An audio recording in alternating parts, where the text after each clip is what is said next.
महाराष्ट्रातील वाढती नागरिक लोकसंख्या लक्षात घेता नागरिकांना पाणीपुरवठा, मलनिस्सारण, आरोग्य व शिक्षण, नागरिक रस्ते व वाहतूक व्यवस्था तसेच इतर मूलभूत सुविधा उपलब्ध करून देण्यासाठी स्थानिक स्वराज्य संस्थांची महत्त्वाची जबाबदारी आहे. वाढत्या नागरिकांना व पार्श्वभूमीवर या सुविधा पुरविताना त्यामुळे स्थानिक स्वराज्य संस्थांना शाश्वत व उत्पन्नाचे स्रोत निर्माण करून आर्थिकदृष्ट्या सक्षम व स्वावलंबी करणे आवश्यक आहे. याच पार्श्वभूमीवर महाराष्ट्र शासनाच्या नगर विकास विभागाने दिनांक 22 जुलै 2026 रोजी महानगरपालिका, नगर परिषद, नगरपंचायती यांच्या मालकीचे व मालमत्तांच्या मुद्रीकरणाबाबत शासन निर्णय घेतला आहे. या शासन निर्णयाच्या अनुषंगाने महानगरपालिकांच्या मालकी व विविध मालमत्तांचा नियोजनबद्ध विकास करून त्यातून उत्पन्नाचे शाश्वत स्रोत निर्माण करण्याची पद्धती निश्चित करण्यात आली आहे. धोरणानुसार महानगरपालिकेच्या मालकीचे भूखंड असतील, निवासस्थाने असतील, व्यापारी संकुले असतील, बाजारपेठा असतील, सार्वजनिक संस्था असतील, मनोरंजनाचे जागा असतील, उद्याने असतील, नागरिक शाळा असतील, विविध नागरिक सुविधा व तसेच विकासासाठी उपलब्ध असलेले आरक्षित भूखंड, शासन प्रकल्प आणि इतर नाविन्यपूर्ण उपक्रम खासगी विकास कंत्राटदार, शासकीय किंवा अशासकीय संस्थांच्या माध्यमातून विकास करून महानगरपालिकेच्या उत्पन्नाच्या वाढवण्याच्या दृष्टीने पर्याय उपलब्ध झाला आहे. या शासनाच्या निर्णयाच्या अनुषंगाने सोलापूर महानगरपालिका दिनांक 18 ऑगस्ट 2026 होणाऱ्या सर्वसाधारण सभेसमोर प्रशासनाकडून मालमत्ता मुद्रीकरण प्रस्ताव ठेवला आहे. या प्रस्तावामध्ये महानगरपालिकेच्या मालकीच्या एकूण 7 ते 9 जागांचा या ठिकाणी विषय आला आहे. त्यामध्ये सर्वप्रथम सदर जागांचा विकास करत असताना महानगरपालिकाचा मंजूर विकास आराखडा तसेच प्रारूप विकास आराखडा याचं विचारात घेतला जाणार आहे. संबंधित भूखंडांचा अंतिम विकास हा लागू असलेल्या मंजूर विकास आराखड्यातील तरतुदी व आरक्षणे नियोजनबद्ध अनुषंगानेच करण्यात येणार आहे. त्यात कुठलीही बदल होणार नाही. त्या 9 जागांपैकी पहिले 2 जागा म्हणजे सदर बाजार, उत्तर सदर बाजार, सिटी सर्वे नंबर 707107/1 7 रस्ता बस डेपो ही खुली जागा असेल.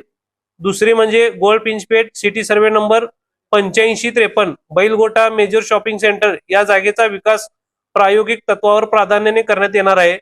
सदर दोन्ही जागेचा मालकी ही महानगरपालिकेचीच राहणार आहे. त्यात कुठलीही बदल होणार नाही. सदर मालमत्ता ही विक्री करण्यात येणार नाही. फक्त बीओटीवर आपण या ठिकाणी विकसित करणार. आपण या ठिकाणी महाराष्ट्र शासनाचा जो GR आहे त्या GR मध्ये त्यांनी असे महाराष्ट्र राज्यभर जवळपास 22 लोकांना त्यांनी नेमलं आहे की जेणेकरून महानगरपालिका याच्यापूर्वी कशी व्हायचं की महानगरपालिकेमध्ये अनेक बीओटीचे प्रकल्प विकसित करण्याचा प्रयत्न केला, पण त्या काळामध्ये सर्व बीओटी प्रकल्प फेल गेलेले आहेत. पुणे असेल, मुंबई असेल, त्यांच्या धर्तीवर आपण कशा पद्धतीने विकास केला पाहिजे. उलट मी सांगतो महाराष्ट्र शासन आपल्याला या ठिकाणी मदत करायला लागली आहे. आपण काय केलं पाहिजे, महानगरपालिकेला उत्पन्न किती मिळालं पाहिजे, त्या समोरचा जो माणूस जर काय त्यात शेअर घालत असेल तर त्याला त्याचं मर्यादित उत्पन्न किती असलं पाहिजे, त्याला कालावधी किती राहिलं पाहिजे.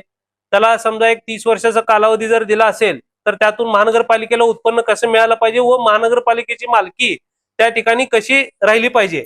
आपण या ठिकाणी मालकी ही महानगरपालिकेचीच ठेवून मंजूर जो विकास आराखडा आहे त्याच्यात कुठलीही आरक्षण बदल न करता त्याच आरक्षणाचा या ठिकाणी आपण विकसित करून महानगरपालिकेचे उत्पन्नाचे स्रोत वाढवण्यासाठी आपण या ठिकाणी प्रयत्न करत आहोत.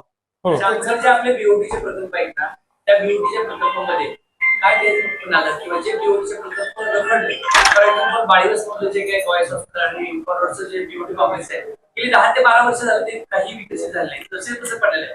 अशा ठिकाणी उत्पन्न न वाढवता किंवा त्याचा आढावा न घेता या ठिकाणी रिझर्वेशन आहे प्लॅन मध्ये, रिझर्वेशनच्या जागा तुम्ही कसं डेव्हलप करणार, त्याचं कसं अपेक्षित तेवढं उत्पन्न मिळतं असं.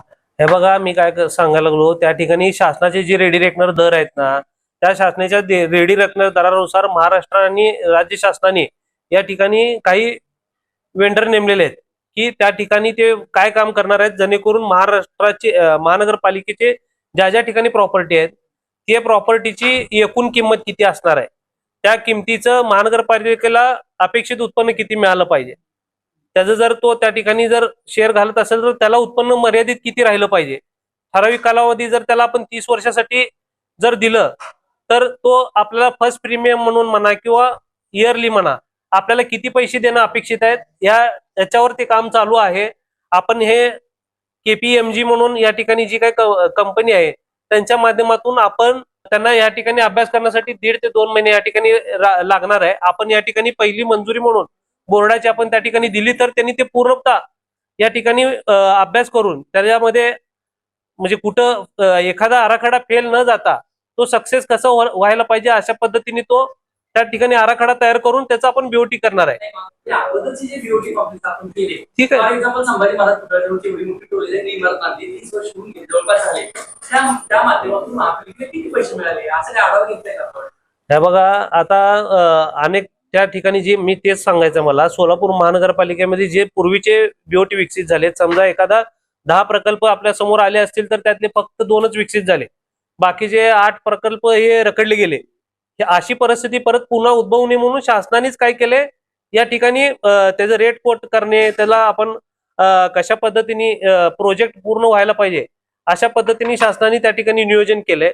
त्याच्यावर जर आपण BOT केली तर BOT केल्यानंतर ना उद्या भविष्यात आपल्याला या ठिकाणी अपेक्षित चांगल्या पद्धतीचं उत्पन्न मिळणार आहे.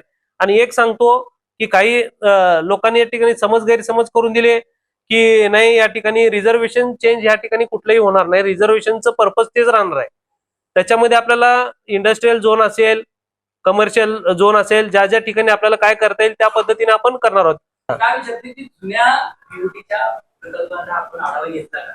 फॉर एक्झाम्पल नाल्यावरचे जे आपण बांधकाम बांधलं ते बेकायदेशीर झालं, पण ठीक आहे ते बांधले आता 20 वर्ष झालं ते विधानसभेपर्यंत गेलं होतं, त्या माध्यमातून महापालिकेला किती पैसे मिळतात आम्हाला तसं उत्तर द्या ना. BOTतून आपण 4 कॉम्प्लेक्स डेव्हलप केले, संभाजी महाराज पुतळ्याजवळचं केलं किंवा आम्ही नाल्यावरचं बांधकाम केलं, दयानंद कॉलेज जवळ केलं, टिंबर मार्केट, यातून किती पैसे हे बघा त्या टायमाला पंदे साहेबांनीच्याकडनं या ठिकाणी ती प्रोजेक्ट पूर्ण झालेलं होतं. त्यांच्यातनं आपल्याकडं उत्पन्न महानगरपालिकेला चालू आहे आणि वरचं जे काही दुसरा आणि तिसरा जे फ्लोर आहे त्याचं काहीतरी थोडंफार लिटिगेशन आहे त्या ठिकाणी थांबलेलं आहे.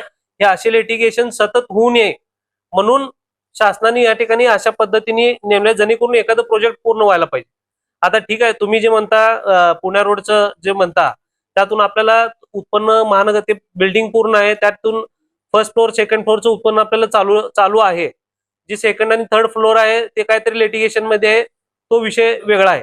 आता हा जो आता भारतीय जनता पार्टी म्हणून जे आता नवीन सत्ता या ठिकाणी स्थापन झालेली आहे त्यांच्या माध्यमातून पारदर्शकता काम कसं व्हायला पाहिजे या दृष्टिकोनातून आता हे नवीन प्रकल्प शासनाच्या माध्यमातून होणार आहेत. शासनाच्या माध्यमातून त्या ठिकाणी रेट कोट करून मग BOT आपण मागवणार. BOTला जे काय कोण वेंडर येतील त्याच्यातून म्हणजे एखादं प्रोजेक्ट सक्सेस व्हायला पाहिजे अशा पद्धतीने आपण काम करत आहोत. 100% ऑर्गॅनिक उच्च दर्जाचे प्रोडक्ट्स व हायजीन असलेले सोलापुरातील एकमेव सलून स्टाईल मंत्रा, जिथे क्लायंट्सना सर्व प्रकारच्या hair treatment, colour, highlights, PPD, free colour, सर्व advance skin treatments, hair extension, lash extension आणि बऱ्याच इतर ॲडव्हान्स सर्व्हिसेस दिल्या जातात. Bride groom makeup and all package. Style Mantra unisex salon, Agarwal palace, opposite Patanjali mall, Jule, Solapur. Mobile 6399888822.